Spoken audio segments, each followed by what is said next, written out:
So some people are saying that the Las Vegas Raiders head coach Pete Carroll just opened up the competition at the quarterback position. And today we're going to talk about it.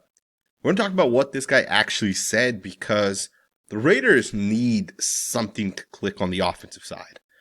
Maybe it's a coach. Maybe it's the quarterback. Maybe it's the right guard position. Maybe Alex Kappa is all the Raiders need, right? Maybe that's the guy. Either way, the Raiders have to get better on the offensive side. And Pete Carroll has apparently opened up the quarterback battle. At least that's what some people are saying on social media. I'm going to let you guys listen to what Pete Carroll says, and then we'll talk about this on the other side. Saw some guys at the end of the game yesterday. Gino sat down, JPJ sat down, a couple other guys. Darren Porter got in the action. Do we expect to see any, or do you expect to see any personnel kind of changes throughout the course We'll see. of the week? We'll see. The competition is on, and we're not through thinking that way about opportunities for guys. I thought it was right to get G out, and Kenny needs to get some snaps. Right off the bat, he screwed it up and missed the frickin' first snap. But and he just needs some playtime in case we need to call on him so he feels comfortable jumping in. Darian, I'm always looking for chances to get him out there and get him playing. So that's good. We'll continue to do that.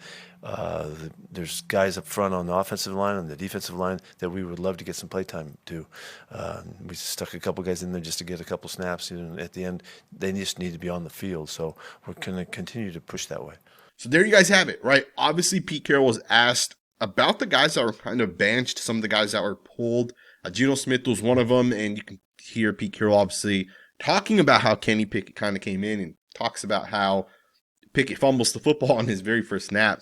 But even more than that, the question was like, are we going to continue to see that competition? And Geno Smith's name was obviously asked in that question. And obviously there was a couple other guys that were benched and kind of replaced. And maybe Pete Carroll was just talking about all of those guys generally speaking, but he did say the competition is on. Those are Pete Carroll's words. And I think for the Raiders, you definitely do have to put a little bit more pressure on Geno Smith.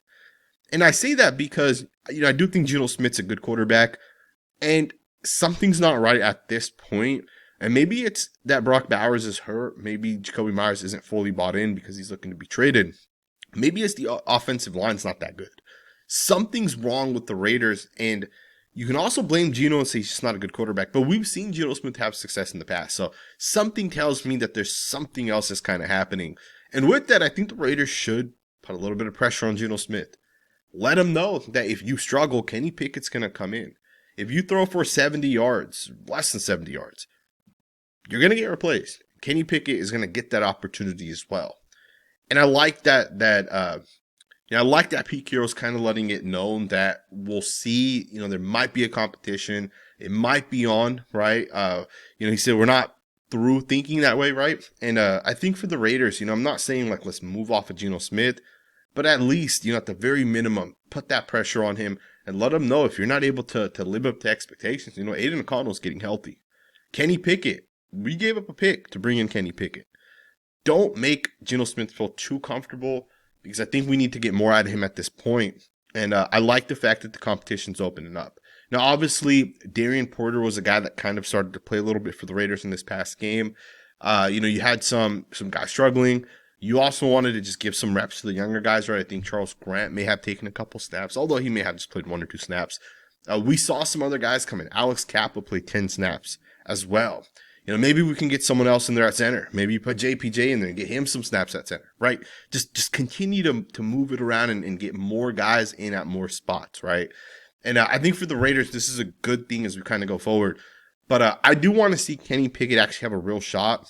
And I'm not saying let's throw him in right now and like bench Geno Smith, because from the reports, Brock Bowers is coming back. Jakobi Meyers is fully practicing. And I know Meyers wants to, technically be traded, but if he's not traded, I don't see him not playing the rest of this season. If we get those two guys back, I want to see what Geno Smith can do with those guys. Because in the first game of the season, the Raiders offense looked a little bit better. And part of why I think the Raiders also struggle is we don't have guys that can out jump people and make those plays that we know Brock Bowers for sure can make. So I want to see a healthy Brock Bowers. I want to see a healthy Michael Mayer, right? And Mayer has been healthy. He's been looking a little bit better the past 2 games.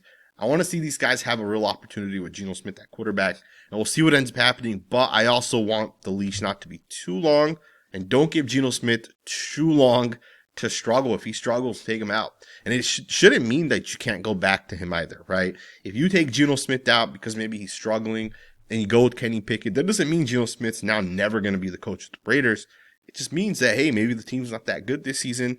Maybe you go with someone else, and then going into next season, we'll see what ends up happening, right? Given Geno Smith's kind of under contract at this point. But either way, I like some of what we're seeing from the Raiders. Head coach specifically, right, letting it known that the competition will kind of be open. Although I do think some of what he says kind of implies that Geno might still be your quarterback, and Kenny Pickett in the future could potentially take over. So we'll see what ends up happening. There's a couple other reports I want to get into. If you guys did not hear yesterday specifically, a rumor kind of went wild on social media where someone put it out there saying that the Dallas Cowboys had inquired about Maxx Crosby.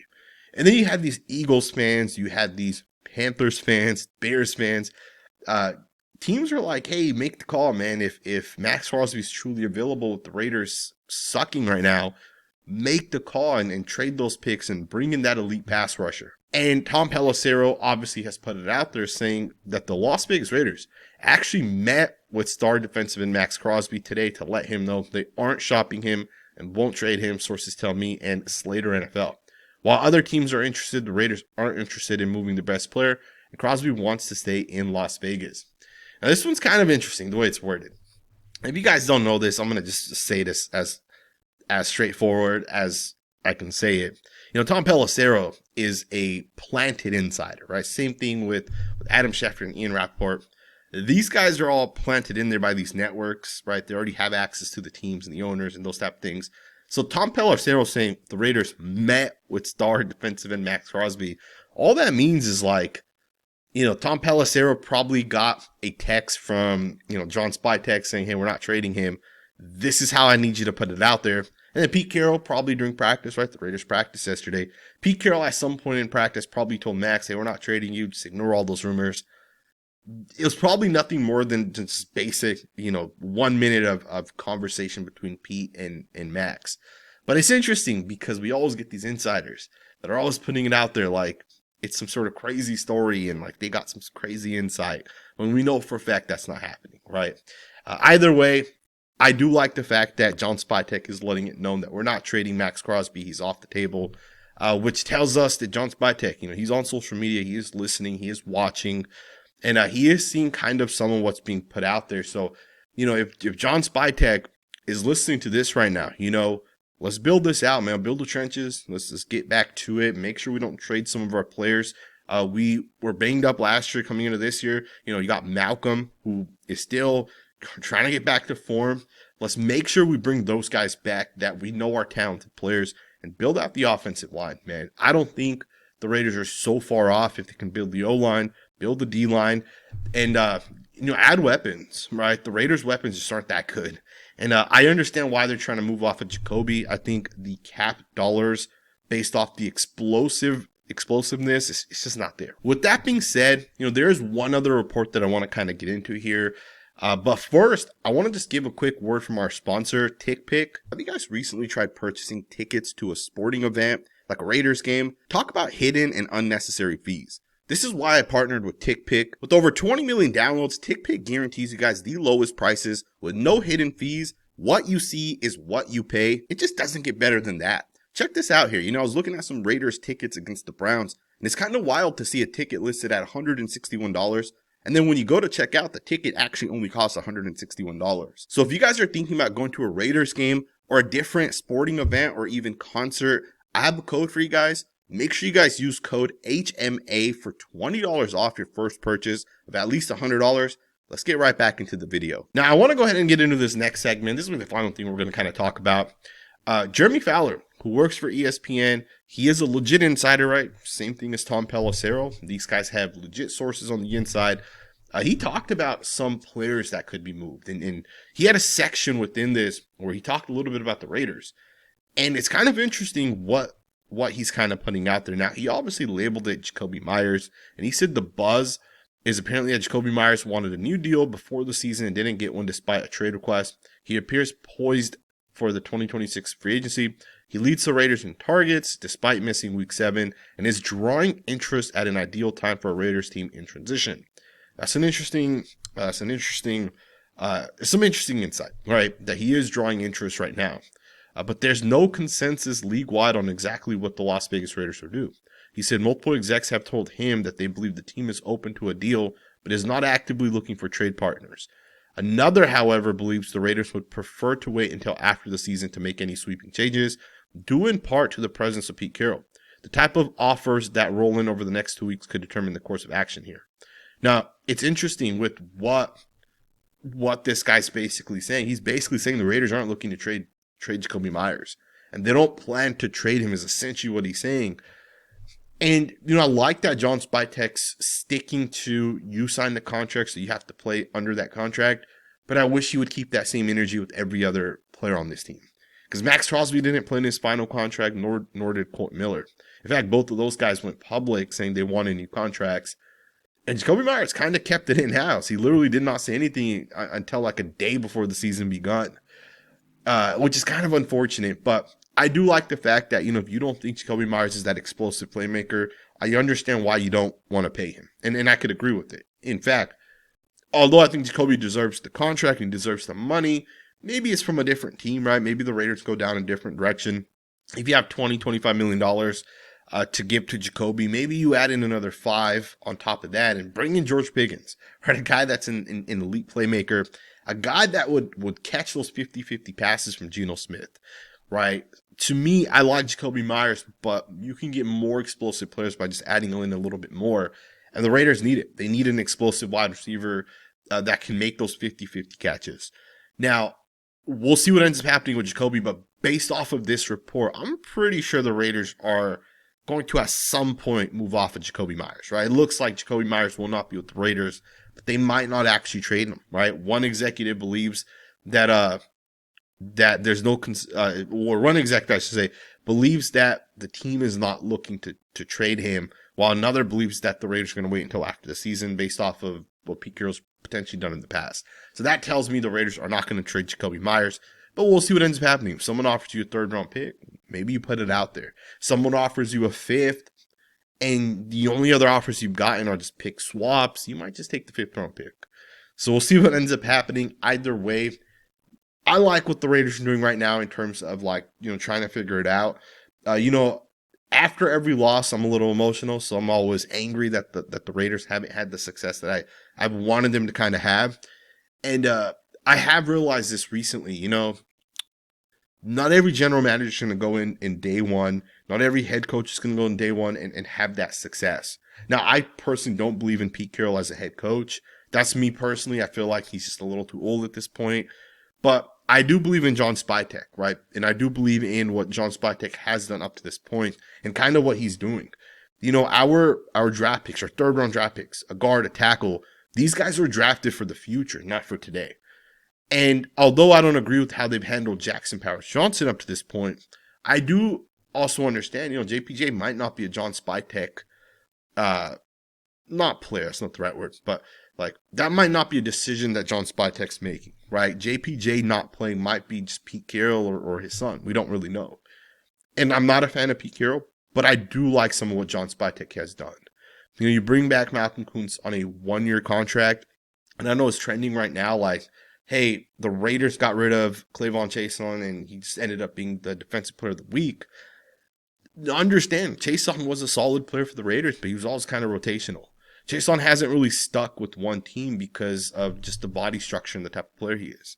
He's not super smart, right? In terms of football IQ, football awareness, he's good, but he's not super smart. And winning an award is because you made a 1 play or 2 plays, and he ended up making a play where he scored a touchdown. So I think that was part of why he got that award. But, I think the Raiders right now on the defensive line, they're building a specific type of way, and I have no issue with the guys that we brought in on the defensive line.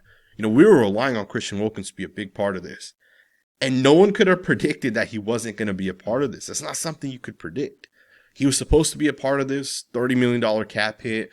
And that changed, and that's going to impact your defensive line. I think this D-line would have been a lot better had Wilkins actually been there. And I think as the Raiders continue to go forward, Colt Miller's out. He'll get healthy at some point. The offensive line's not in a great spot, but it's in a good spot long term. DJ Glaze, if he doesn't work out as an offensive tackle, that's a guard right there. A long term potential franchise type guard. I'm not saying he's going to be an all pro, but he's a guy that you can start for 8 years, 10 years. You also have younger guys like Charles Grant. You have guys like Rogers. You have guys like JPJ. Those are young football players from the offensive line. And I know it's not giving us instant success right now, but these are long-term, plays that we would essentially have on the offensive line.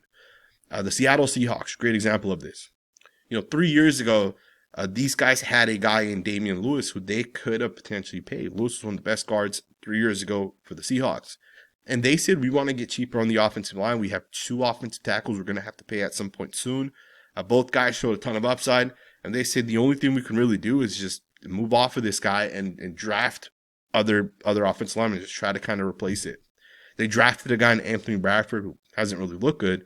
But then they've also drafted 2 guys, right? One guy was a second-round pick in, I forget his name. I think it's Christian Haynes, I think is his name. He was a second-round pick out of UConn, I believe, last year. And then this year they drafted a left guard in the first round in Gray Zabel. And they ended up getting found a UDFA center last year as well. And now they have 3 young starting offensive linemen on the inside. And literally, 3 years ago, they restarted on the interior offensive line. Last year, they added 1 or 2 pieces. This year, added another one. The center ends up clicking. He's in year 2. The Seahawks revamped that O-line, and they're pretty damn good right now, right, on the offensive line. And pretty much every single one of their starters right now is in year 4 or younger, right? Their 2 tackles are year 4 guys. Their interior guys are year 1 or year 2. So the Seahawks revamped that offensive line. And again, I think for the Raiders, we're kind of where the Seahawks were 3 years ago, where you had to make some decisions. You could have overpaid for the offensive line, or you could have let the guys kind of develop and wait it out, and don't make a decision that you might regret in the future. And I think that's what the Raiders did. And again, I agree with John Spytek handling the offensive line the way he handled it. You could have obviously invested and got your franchise right tackle if you wanted to, but then you wouldn't have gotten Ashton Jeanty. And I think, you have to just make a decision. It's one or the other. And remember, your general manager is usually going to be in place for 10 years, right? If you do it the right way. So we'll see what, the Raiders kind of turn into as they kind of go forward. I like some of what John Spytek has done, and I know a lot of people kind of disagree with it, but I like it. Again, don't agree with the head coach, but we'll see how that kind of works out. Let me know what you guys think, man. I hope you guys enjoyed this video. Thumbs up, subscribe if you're not subscribed. Make sure you guys hit that link for TickPick as well. It does really support this channel. The NFL is coming after us content creators that use tape. So let me know what you guys think, man. Thumbs up, subscribe, and I'll see you guys next time with another video.